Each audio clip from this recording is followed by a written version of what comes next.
Salut les gens sur le Zoom. Bonjour l'Église de Dieu. Bonjour aussi ceux qui vont nous écouter à partir de dimanche prochain. Comme vous savez, on enregistre nos messages le dimanche et on les met le dimanche d'après sur YouTube et sur le Facebook pour que les gens puissent les voir de semaine en semaine. Une semaine en retard, mais la parole de Dieu n'est jamais en retard, n'est-ce pas? Alors, c'est une bénédiction encore pour moi ce matin d'être ici avec vous autres puis de voir ma famille. Troisième dimanche qu'on se réunit ensemble. Puis ça fait de semaine en semaine de plus en plus de bien. Je suis content de voir la famille Chaput ici. Bonjour. On est content. Bienvenue. Amen. C'est le plan de Dieu, la famille. C'est le plan de Dieu, l'Assemblée. Et ce que je vous dirais au niveau de la santé publique, même si on deviendrait orange dans la Naudière, c'est sûr que les rassemblements vont baisser à 50, mais les rassemblements n'arrêteront pas pour autant. On va juste baisser le nombre d'inscriptions par semaine, puis ça va continuer. Il faudrait juste tomber dans le rouge, là ça ne serait pas le fun, mais ça ne devrait pas, n'est-ce pas? Parce qu'on est tellement disciplinés que ça n'arrivera pas. Hein? Les Lanaudois, hein? Vous êtes d'accord que les Lanaudois, c'est des gens disciplinés plus que par toutes les autres régions du Québec? Hey, vous avez l'air convaincu, c'est bon. Gloire à Dieu. Aujourd'hui, on commence une semaine en sa présence. Peut-être mettre la slide de l'annonce, celui d'avant, ouais. Donc, de lundi au vendredi, la salle va être ouverte de 9 h le matin à 21 h le soir. Et on veut vraiment encourager toute l'Église à venir passer un temps ici. Donc, on va encourager l'Église à deux choses. Dans votre vie de tous les jours, à votre travail, partout où vous allez être, prenez, je sais que vous le faites tout le temps, mais plus spécialement cette semaine, du temps avec le Seigneur. Puis, je pense qu'il faut le faire.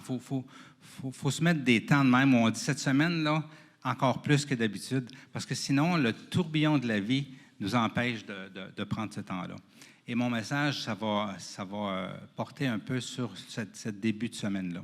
Donc, à partir de demain jusqu'à vendredi, vous allez voir la salle que vous voyez là va être transformée un peu avec toutes sortes de kiosques inspirants où on peut aller s'asseoir, prier, puis tout ça. C'est aussi un lieu où il va y avoir de la prière toute la semaine, donc un lieu où juste rentrer ici, chaque fois qu'on l'a vécu, on le fait 2 fois par année, on le ressent. On rentre ici, puis on sent la présence de Dieu. Pourquoi? Parce qu'il y a de la prière durant toute la semaine. Alors, ça fait du bien. Des fois, c'est ardu chez nous. On arrive ici, c'est plus facile. C'est aussi un endroit où on va pouvoir demander de la prière, prier les uns pour les autres. Alors, on veut vraiment dédier cette semaine-là au Seigneur, à passer du temps et à s'arrêter devant lui. Amen. On a fini cette série-là qui s'appelait « Le corps libéré ». On a passé plusieurs semaines dans cette série-là. Et c'est bizarre, hein, parler de corps libéré dans un temps de COVID et de pandémie et de confinement.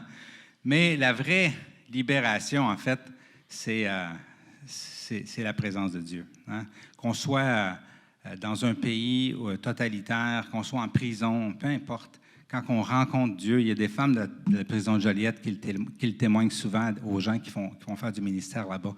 Maintenant, je suis libre, même s'il y a encore du temps à faire en prison, parce que c'est vraiment la présence de Dieu qui amène la vraie liberté.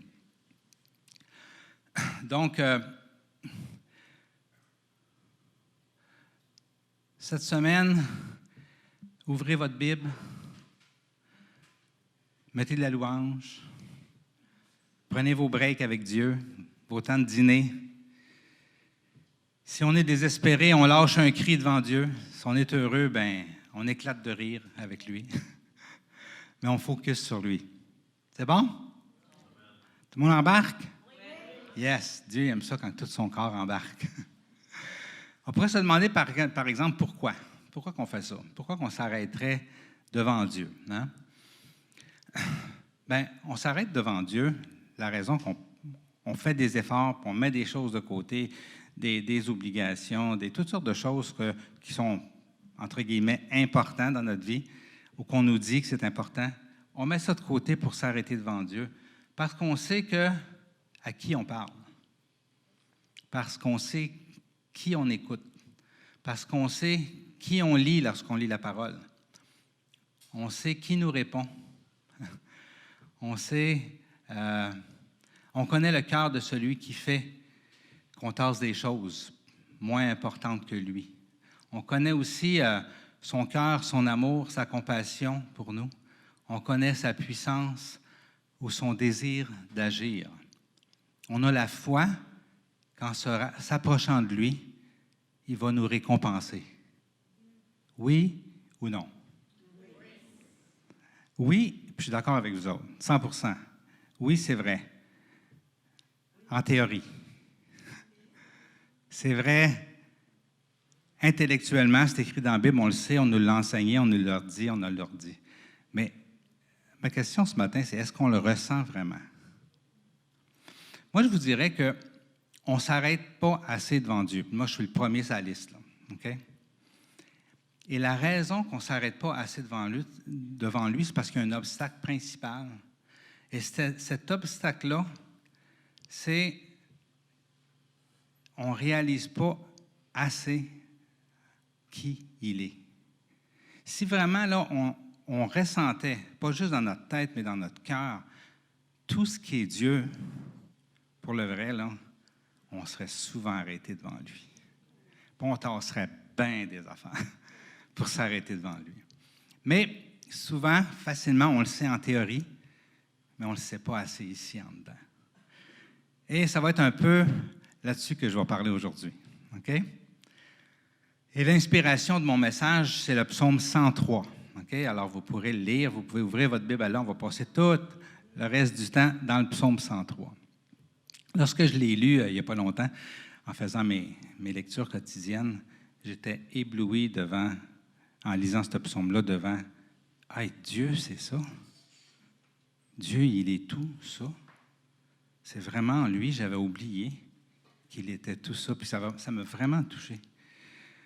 Et je me suis aperçu que je le savais tout ça, ce qui est écrit là, mais je ne le ressentais plus autant. C'était plus aussi présent dans le profond de qui je suis. Un peu comme quand on dit à quelqu'un qu'on l'aime, on peut le dire parce qu'on le sait qu'on l'aime, ou on peut le dire parce qu'on le ressent. Hein?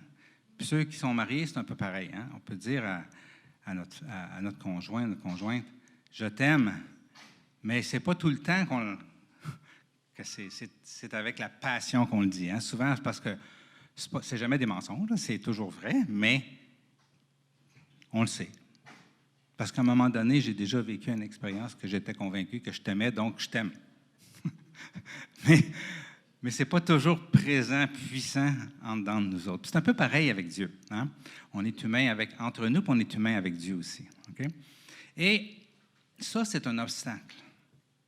Et c'est ce qui fait que la vie, si facilement, nous emmène dans un tourbillon où Dieu est un petit peu de côté et on passe à côté de bien des affaires à cause de ça. Parce qu'on oublie de s'arrêter devant qui il est. On va explorer aujourd'hui qui il est. Le titre de mon message, c'est « S'arrêter devant lui ». Mais ici, pas un cliché, là. Quand je dis « s'arrêter devant lui », je parle du lui, du vrai lui, dans tout ce que lui est. OK? On va explorer ça ensemble. Vous allez voir, c'est bon. Le psaume 103, il a été écrit par David. David, un pécheur, bien ordinaire, OK?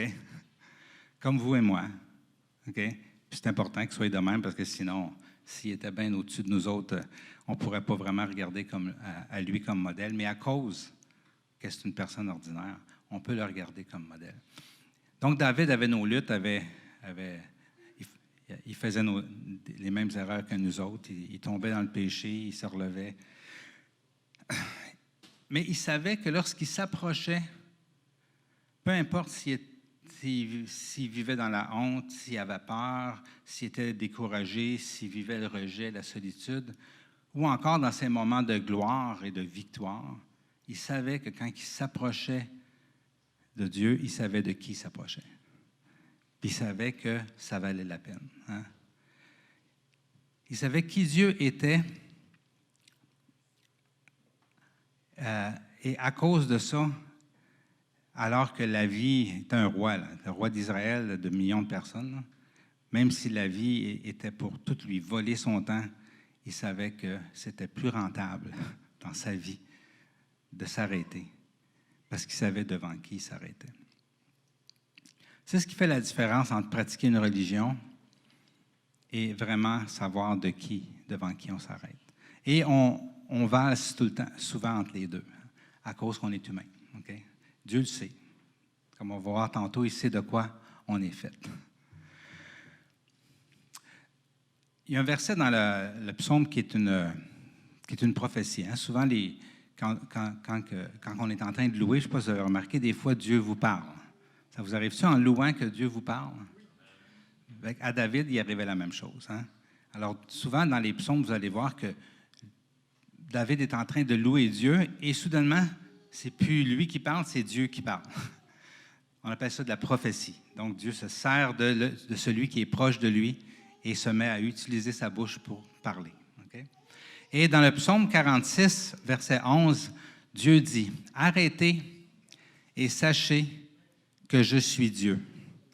Je domine sur les nations, je domine sur la terre. » Amen. C'est fort, hein, comme Dieu nous parle à nous aujourd'hui. Arrêtez et sachez que je suis Dieu. Et il nous dit en même temps, je domine sur les nations et je domine sur la terre. Le mot arrêter ici, en hébreu, parce que ça a été écrit en hébreu originalement, c'est rapa. Rapa, ça veut dire, ça peut vouloir dire couler, couler dans l'eau. Okay? Ça peut vouloir dire aussi s'écrouler sur un divan. En tout cas, s'écrouler. Pas sur un divan, là. Je ne sais pas si les divans existaient dans ce temps-là, mais en tout cas, s'écrouler. Ou encore, relaxer. OK? Donc, c'est vraiment un geste où on quitte les soucis du monde ou les gloires du monde devant Dieu et tout le tourbillon pour rentrer dans le calme. Je ne sais pas si vous êtes en train de vous noyer dans une grosse tempête. Pas vous noyer, non, excusez, je vais changer ça, là, parce que si tu es en train de te noyer quand même, tu es en dessous de l'eau, tu ne seras pas relax. Là, mais mettons que vous êtes en train de nager dans une grosse tempête, vous faites de la plongée sous-marine, vous avez tout votre équipement. Là, vous descendez sous l'eau. Ceux qui ont fait de la plongée, ils savent ce qui se passe. Tout devient calme. En haut, c'est la tempête, ça tourbillonne, mais en dessous de l'eau, tout est calme. Quand Dieu dit « arrêtez », il veut dire « viens vers moi, vers ma paix, vers mon calme. » Okay? Lâche le tourbillon, là, il va continuer de toute façon. Mais toi, viens devant moi, viens dans ma présence. Amen. Donc, Dieu nous dit, arrêtez dans vos activités parce que moi, je domine. Arrêtez de vous faire du souci pour ce qui se passe à la terre parce que moi, je domine. Okay? Donc, arrêtez vos préoccupations de carrière, vos préoccupations de famille, votre préoccupation de couple ou de futur couple, vos problèmes relationnels. Arrêtez d'être envahi par vos rôles, vos responsabilités, tout ce qui pourrait vous stresser, vous occuper. La pandémie actuelle, tout ce que ça apporte d'irritant ou d'épeurant, sortez de ça, rentrez en dessous de l'eau. Vos dépendances, vos déceptions par rapport à vous-même. Ce que vous pensez que vous avez besoin constamment et que vous cherchez constamment pour être heureux, éloignez-vous de ça. Okay? Tous les résultats que vous cherchez, là, vos ambitions, vos objectifs, laissez ça de côté et venez en ma présence. Vous reposez. J'ai mieux que tout ça. Et j'ai la solution aussi à tout ça. Donc, arrêtez et sachez. Sachez, le mot en hébreu, c'est yada. OK? C'est intéressant. Hein? Yada, c'est le mot qui est utilisé, le même mot en hébreu, lorsque la Bible a dit « Adam connut Ève et ils eurent un enfant ». Donc, Adam a eu une intimité, une relation sexuelle avec Ève, et ils ont eu un enfant. Hein? Ça dit Adam connut Ève, ou Ève connut Adam, un des deux, et ils eurent un enfant. Okay? Mais c'est le même mot. Donc, arrêtez et sachez, donc connaissez, OK? Rentrez dans cette intimité-là que je suis Dieu. Donc, Dieu nous appelle vraiment à l'intimité quand il dit arrêtez et sachez. OK? L'intimité avec lui-même. Donc, il nous demande d'arrêter pour le connaître, lui, intimement. Parce que Dieu sait que plus on va le connaître intimement, plus on va savoir qu'on perd notre temps à ne pas s'arrêter. Pas pire, hein, comme phrase? Je la répète. Dieu sait que plus on va le connaître intimement, plus on va savoir qu'on perd notre temps à ne pas s'arrêter devant lui. Amen. Il dit, si vous savez qui je suis, vous savez que vous avez tout à gagner en vous arrêtant. Et dans le psaume 103, on voit que David a compris ça. Psaume 103, 1 de David. Bénis l'Éternel. Vous savez, dans l'Ancien Testament, quand on prend vraiment les livres originaux de l'Ancien Testament, l'Éternel, c'est 4 voyelles. Y-H-W-H. Hein? On sait qu'on le traduit par Yahweh. Yahweh. Et on le traduit encore plus en français par l'Éternel. Ça, c'est des traductions. Yahweh, c'est une traduction. L'Éternel, c'est une traduction. Jéhovah, c'est une traduction. Mais ce qui est écrit dans la Bible, c'est Y-H-W-H. Parce que le peuple hébreu trouverait que Dieu était trop grand, trop bien des choses pour pouvoir prononcer son nom. Il sentait qu'aussitôt qu'il lui donnait un nom, il diminuait.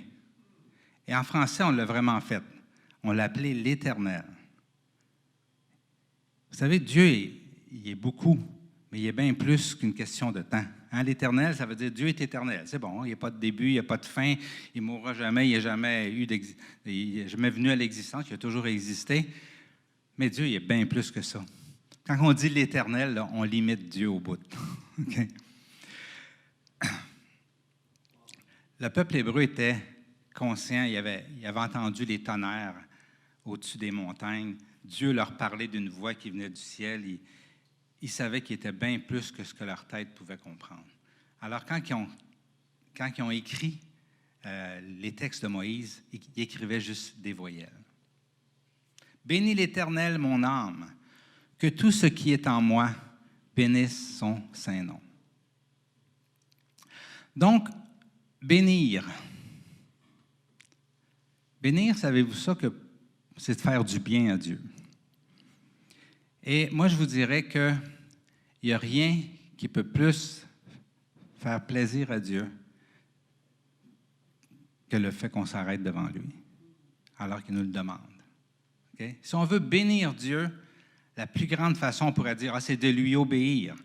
Le problème, c'est que sans Jésus, il dit, sans moi, vous ne pouvez pas rien faire. Sans sa présence, on veut bien obéir, mais on a de la misère, n'est-ce pas? Donc oui, c'est vrai qu'obéir, ça le bénit, mais si on veut vraiment l'obéir, il faut commencer par s'arrêter devant lui, parce que c'est ça qui va nous donner la puissance d'obéir. C'est de le connaître, hein? C'est de rentrer proche de lui. Donc Dieu nous dit, lâche ton iPhone, ta TV, lâche de te morfondre, arrête d'écouter tes pensées négatives, arrête de te déprécier, arrête de penser à ta business, tes enfants qui vont mal, arrête de faire des stratégies pour savoir comment faire plus d'argent, de penser à ta partie de golf qui s'en vient. De toute façon, ton départ, c'est juste demain matin, fait que pense-y pas tout de suite, OK?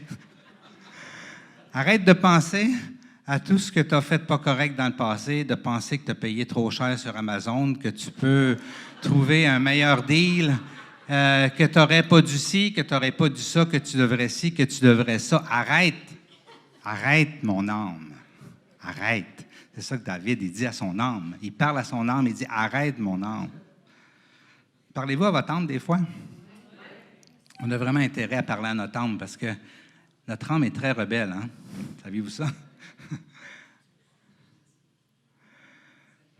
Arrête, mon âme.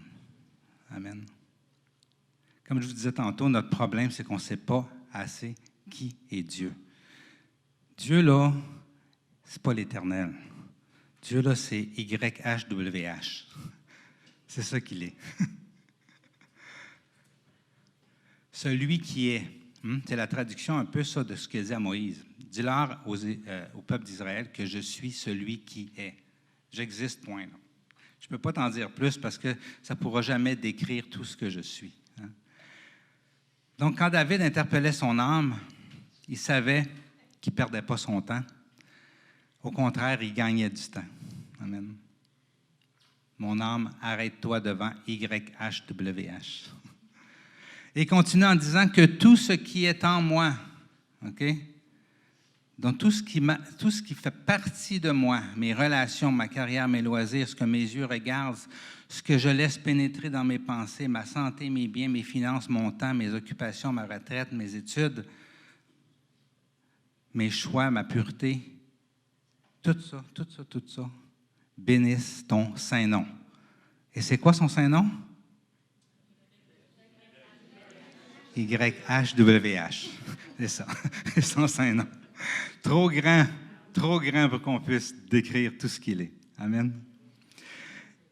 Et une troisième fois, David redit dans le verset 2, « Bénis l'Éternel, mon âme. » Amen.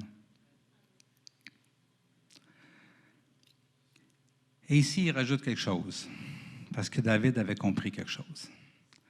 Ce que je vous disais tantôt, là, cette passion qui n'était plus là quand on dit « je t'aime », puis qu'il faut constamment regagner, il avait compris quelque chose, David. Il avait compris que l'être humain oublie vraiment facilement. Donc, pour aider son âme, il ne fait pas juste lui dire « Bénis l'Éternel, arrête-toi devant lui ». Il dit, pour l'aider un peu, il dit « Oublie aucun de ses bienfaits ». Souvent, on se souvient de ce que Dieu a fait dans notre vie, comme ça, là. Il m'a sauvé, tata. Mais ça devient à un moment donné des mots, des souvenirs lointains. Mais on ne se souvient pas dans le plus profond de nos tripes comment on a tripé la journée qu'on a été sauvé, la journée qu'on a été pardonné, la journée qui a fait ça ou ça pour nous autres, qu'on s'est émerveillé devant sa grandeur. Alors David, il est au courant qu'on oublie vite. Et il dit à son âme, n'oublie aucun de ses bienfaits. Depuis l'enfance, David a vécu des choses extraordinaires par la main de Dieu qui était avec lui. Mais étant un homme comme nous, il savait qu'on oublie. Alors il avait besoin de dire à son âme, « Hey, t'oublies trop vite. N'oublie aucun de ses bienfaits. » Amen. Vite, on oublie et vite, on se remet, comme Salomon dit, à courir après le vent pour des choses inutiles. Donc, David avait réalisé qu'il y avait une clé. Et cette clé-là, c'était se souvenir. Amen. Toute l'histoire du peuple de Dieu, c'est les mêmes choses qui se répètent. Hein? Les Israélites traversent la mer Rouge, quand même, qui ne rêverait pas d'avoir un petit miracle comme ça dans sa vie. Okay? Ils arrivent de l'autre bord, ils ont déjà oublié. Ils n'ont pas oublié que la mer Rouge est ouverte. Quoi qu'ils ont oublié? Ils ont oublié qui est Dieu. Qui est celui qui les a aimés assez pour faire ça? Ils sont assez importants pour lui, pour avoir fait ça pour eux autres. Et en plus d'avoir refermé la mer sur les ennemis. Ils ont oublié que Dieu les aimait, qui était important pour Dieu et que c'était un Dieu d'amour, de compassion, de relation, de miséricorde. Ils avaient oublié ça. Et de fois en fois, quand on lit l'histoire d'Israël dans le désert, constamment, Dieu fait des miracles, il n'arrête pas de faire des miracles, il leur donne la manne du ciel, les chaussures se s'usent jamais, il y a des oiseaux qui viennent parce qu'ils voulaient de la viande, il y a de l'eau qui sort du rocher, et après ça, il oublie. Il n'oublie pas ce qui s'est passé, mais il oublie la bonté de celui qui a fait ça, et combien ça vaut la peine de laisser tout de côté et de développer une relation avec lui.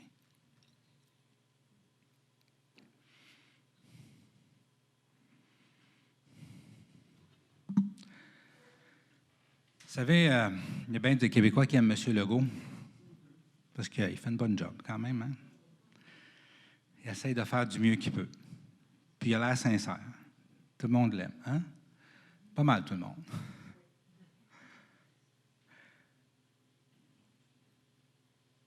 On l'a aimé encore plus quand il a dit qu'on a arrêté de travailler et qu'on était pour avoir de l'argent, n'est-ce pas?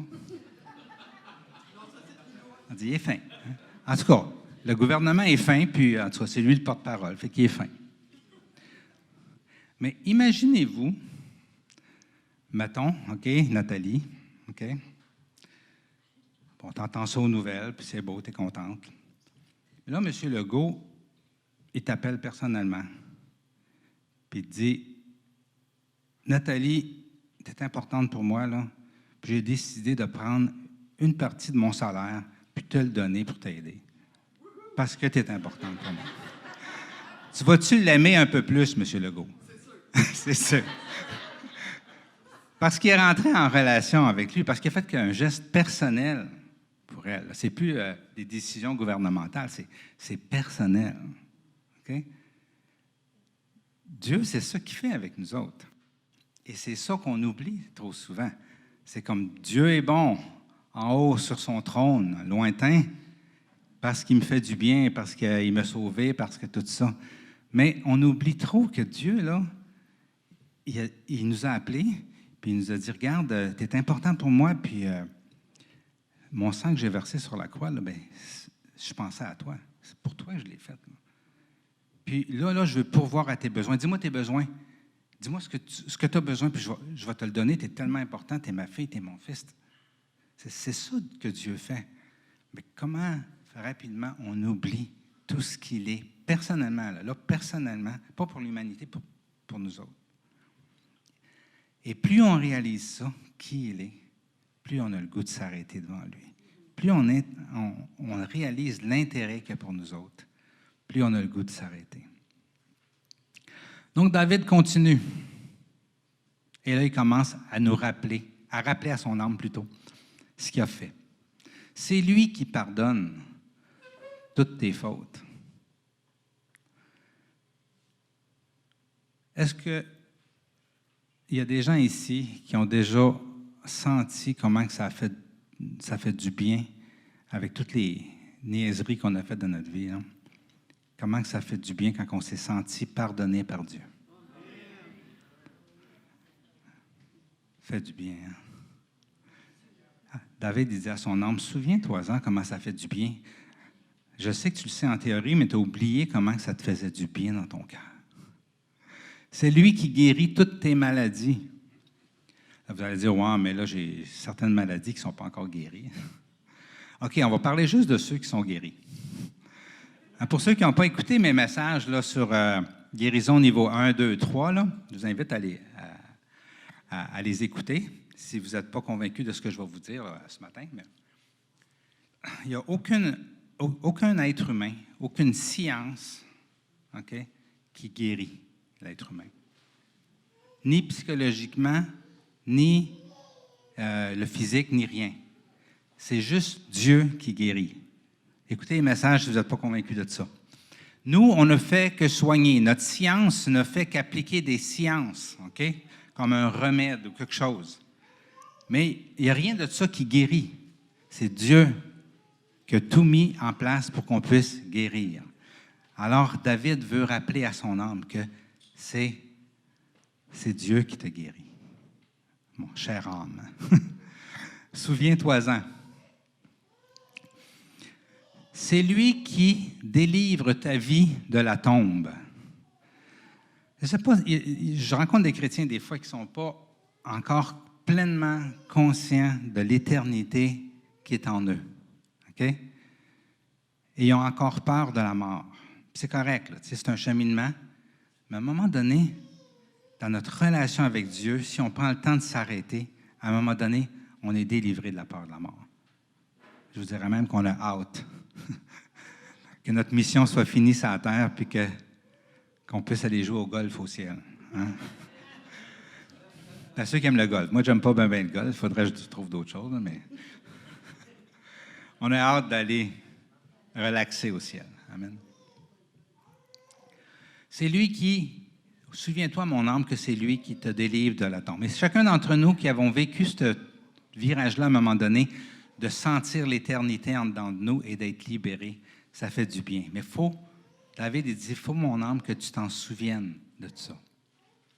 Dans Jean 5, 24, ça dit, en vérité, je vous le dis, celui, ça c'est Jésus qui parle, celui qui écoute ma parole et qui croit à celui qui m'a envoyé a la vie éternelle. Il ne vient pas en jugement. Il est passé déjà, maintenant, aujourd'hui, de la mort à la vie. La mort n'existe plus. On a perdu notre sœur Danielle il n'y a pas longtemps. On a eu un mémorial incroyable. Là. On était tous réunis ici, tous ceux qui la connaissent de près. Danielle, c'était une de nos sœurs qui venait à l'église régulièrement. Elle ne manquait pas un dimanche. Et elle est partie d'un cancer. Okay? C'était tellement beau ce qui se témoignait.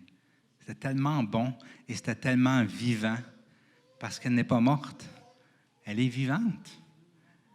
Bien mieux que nous autres en ce moment. Elle, le coronavirus, elle s'en fout-tu? Hein? Elle est libre. Elle a eu un vaccin que je vais vous parler dans 2 semaines, qui est pas mal plus puissant que les vaccins qu'on va découvrir. Amen? Donc, c'est lui qui te délivre de la tombe. Il continue. C'est lui qui te couronne de bonté et de compassion. Donc, David dit à son âme, c'est lui, Dieu, là, vers qui tu t'arrêtes, là, qui te couronne. Le verbe couronner ici, dans l'hébreu, c'est atar. Ça peut vouloir dire aussi entourer. C'est lui qui t'entoure de bonté et de compassion. Fais-tu du bien, ça, d'être entouré de bonté et de compassion? Et d'être entouré tellement entouré de bonté et de compassion que tout ce qui veut te faire du mal autour de toi, ça ne t'atteint plus. Parce que tu es entouré de bonté et de compassion. Okay? Si on ne ressent pas ça, c'est parce qu'on a besoin de s'arrêter encore plus devant Dieu, parce que c'est vraiment ça qu'il veut nous donner. C'est ce que David dit à son âme. C'est lui qui fait ça. Et en plus, il nous remplit de bonté et de compassion pour aider les autres. Hein? Comment souvent que, en tout cas, moi, ça m'arrive, je me dis, aïe, mon âme, tu n'as pas aimé de la bonne façon en ce moment. J'ai besoin de plus de Dieu. Souviens-toi, mon âme, que lui, il met en toi la bonté et la compassion. Hein? Quand on s'arrête devant Dieu, on vient plus rempli de ça et on est plus fiers de nous autres, de la manière qu'on traite notre prochain. C'est lui qui rassasie de bien. Ah, ça, il y en a plusieurs, ça va leur faire plaisir, ça. C'est lui qui rassasie de bien ta vieillesse. Je ne veux pas pointer personne du doigt aujourd'hui. Non, je vais me mettre là-dedans, OK? Ma vieillesse. Oui, OK, je n'ai pas 90 ans, là. Mais mettons que j'ai passé, quand je regarde mes petits-enfants pousser, je me sens un peu plus vieux. Il dit, il rassasie de bien ta vieillesse. Toutes sortes de biens. Ça peut être le fruit de ce que tu as semé dans ta vie. Ça peut être tes petits-enfants. Ça peut être la pension de vieillesse qui arrive à 65 ans. Mais en tout cas, il rassasie de bien ta vieillesse. Et c'est lui qui te fait rajeunir comme l'aigle. Sa présence nous fait rajeunir comme l'aigle. L'aigle, quand il vieillit, il garde sa pleine vigueur. La présence de Dieu a fait ça en nous. Hein?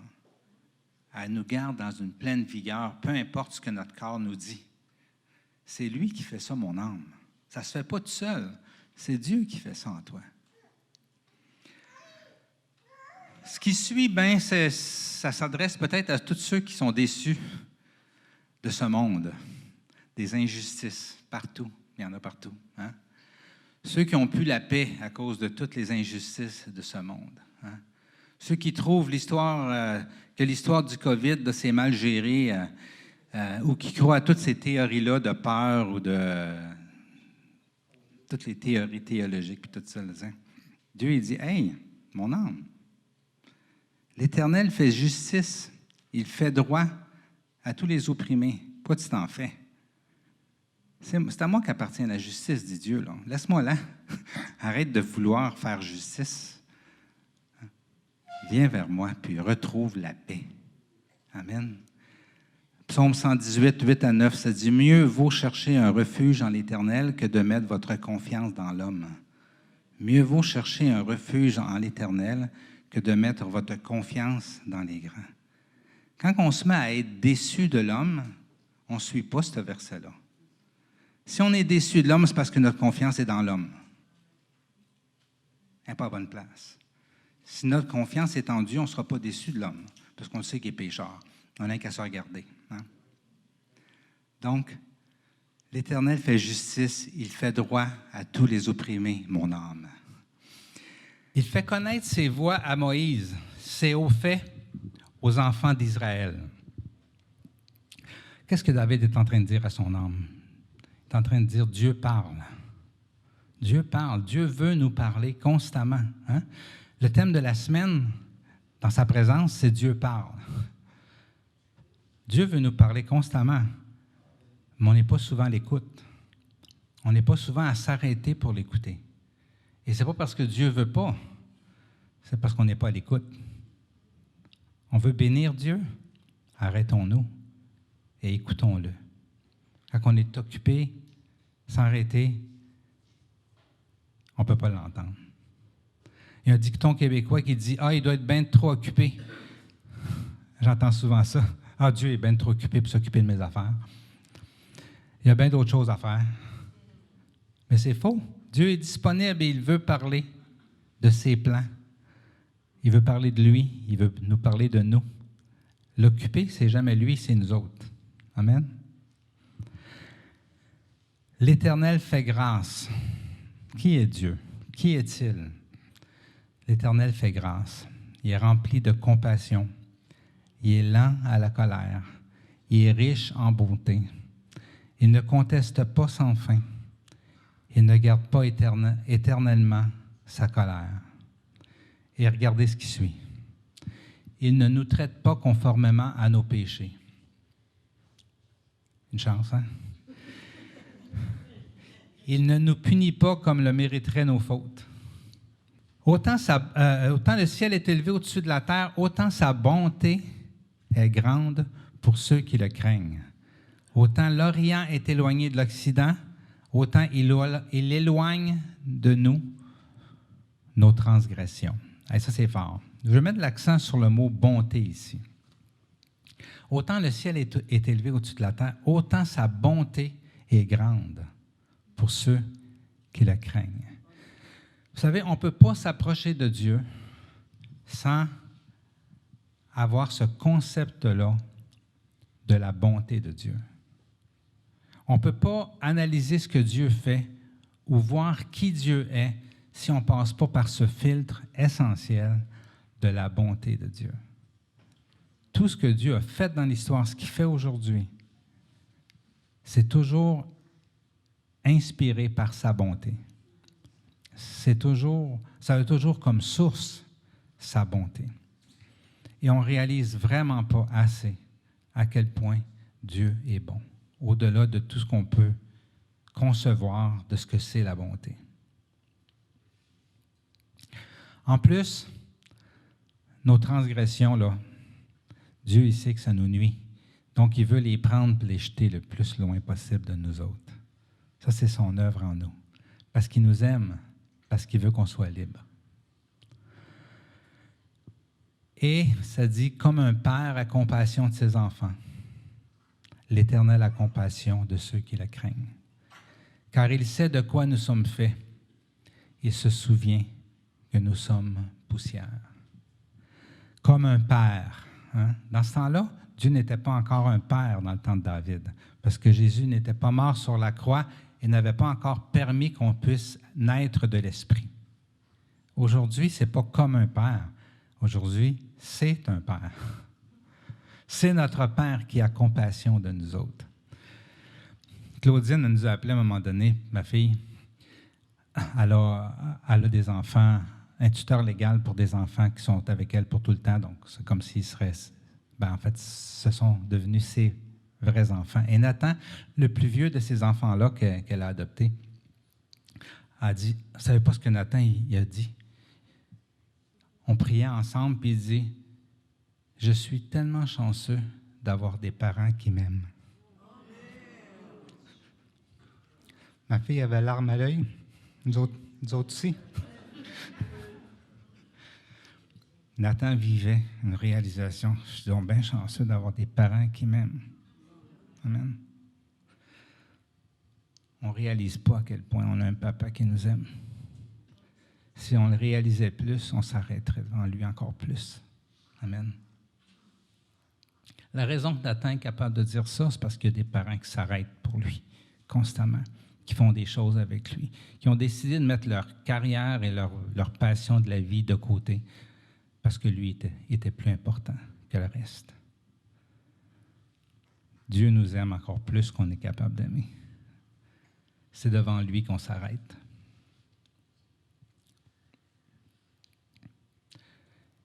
Il nous connaît par cœur.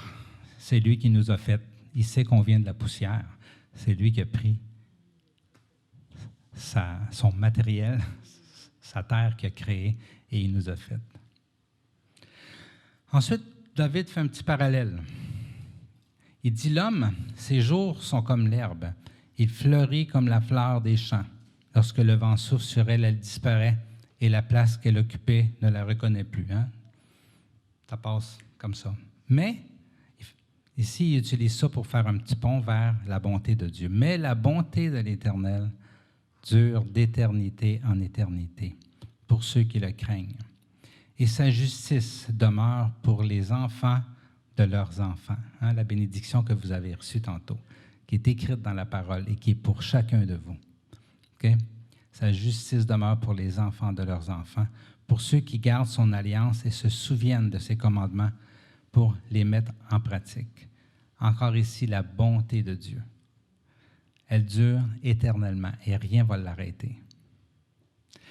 Une petite parenthèse ici, c'est la 3e fois qu'on voit dans un verset qu'il dit « pour ceux qui le craignent ».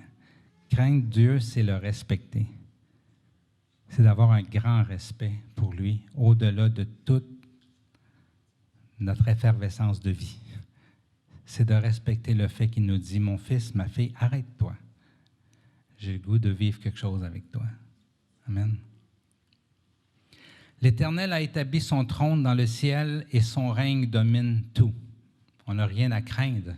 Dieu domine tout. On n'a pas à craindre la pandémie actuelle ou faire des pieds et des mains pour essayer d'arranger des prophéties qu'on pense qui devraient arriver puis qui ne sont peut-être même pas véridiques. C'est Dieu qui domine. Ce qui va arriver, il va arriver. Okay? Ce que Dieu a planifié, ça va arriver.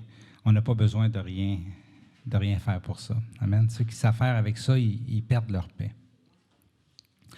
Mais pour nous, personnellement, Dieu veut échanger. Et il veut discuter avec nous. C'est quoi les plans de ta vie? C'est quoi qui t'allume? C'est quoi que tu as le goût? Et Dieu veut travailler avec nous, notre avenir, parce que c'est un Dieu personnel.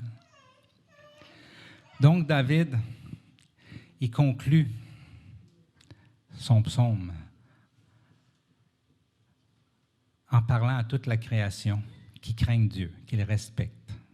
Il dit « Bénissez l'Éternel, vous ses anges, qui êtes puissants et forts et qui exécutez ses ordres en obéissant à sa parole. Bénissez l'Éternel, toutes ses armées, vous qui êtes ses serviteurs et qui faites sa volonté. Bénissez l'Éternel, vous, toutes ses œuvres, dans tous les lieux où il domine. Et bénissez-le en sachant qu'il est bon. » Ça dit dans Hébreu, « Or, sans la foi, il est impossible d'être agréable à Dieu, car il faut que celui qui s'approche de lui croit que Dieu existe. » Ça, c'est facile. Ce n'est pas tout le monde qui le croit, mais on sait que tous les démons le croient. OK? Donc, on n'a pas à se péter les bretelles, parce qu'on sait que Dieu existe. Mais c'est la deuxième partie que je veux attirer votre attention. « Et qu'il récompense ceux qui le cherchent. » Avoir la foi, ce n'est pas de savoir que Dieu existe. Les démons le savent aussi. Avoir la foi, c'est de savoir que Dieu est bon et que Dieu récompense ceux qui s'arrêtent devant lui. Dieu récompense ceux qui le cherchent. Dieu veut qu'on s'approche de lui en sachant qu'on va être récompensé pour le chercher. Pas pire, hein? Il est-tu bon? Il est vraiment bon. Il récompense dans nos besoins, à chacun, individuellement. Donc, ce n'est pas les mêmes, selon notre vie, selon nos aspirations, selon le désir de notre cœur. David savait que s'arrêter devant Dieu, c'était le début de tout succès, de toute gloire, de tout bonheur, de toute paix. Et c'est pour ça qu'il dit dans le psaume 27,4, « Je demande à l'Éternel une chose que je désire ardemment. Je voudrais habiter toute ma vie dans la maison de l'Éternel, pour contempler la beauté de l'Éternel et pour admirer son temple, car tout ce que vous pouvez penser, car toute notre vie dépend de ça, d'avoir du temps dans la présence de Dieu. » Je vais inviter nos musiciens à revenir, puis on va avoir un temps avec le Seigneur, en sa présence. Il n'y a rien qui réjouit plus le cœur du Père que quand ses enfants décident de croire que s'arrêter devant lui, ça vaut la peine. En fait, non, ce n'est pas vrai. Il y a quelque chose qui réjouit le cœur du Père, une coche de plus. Savez-vous ça? C'est quand on le fait ensemble. Quand que non seulement on le fait individuellement, mais en tant que corps, on le fait. Et cette semaine, c'est ce qu'on veut vivre. Et même si vous êtes chacun chez vous, dans vos occupations, parce que vous êtes dans votre break de job, mettons, et que vous vous arrêtez devant Dieu, automatiquement, il n'y a plus de distanciation dans l'esprit. On devient collés les uns sur les autres. On devient unis. Et si cette semaine, chacun de nous autres, on met l'accent sur s'arrêter devant Dieu, on va être ensemble. Ici, à la salle, on va aussi être ensemble à chaque fois qu'on va venir. On va respecter les règles, mais on va venir ensemble, on va pouvoir prier les uns pour les autres. On va pouvoir participer à ce qui a été, ce qu'on a pensé à organiser pour vous, tous ceux qui étaient impliqués dans l'organisation de cette semaine. Prenez le temps de venir faire un tour. Vous allez voir, c'est plus facile ici où il y a de la prière que chez vous, de connecter avec Dieu et d'être en sa présence. Ceux qui l'ont vécu les autres fois, ils pourraient vous le témoigner. Amen? Après avoir, durant tout le psaume 103, incité son âme à se souvenir, il finit comme ça. « Bénis l'Éternel, ô mon âme. »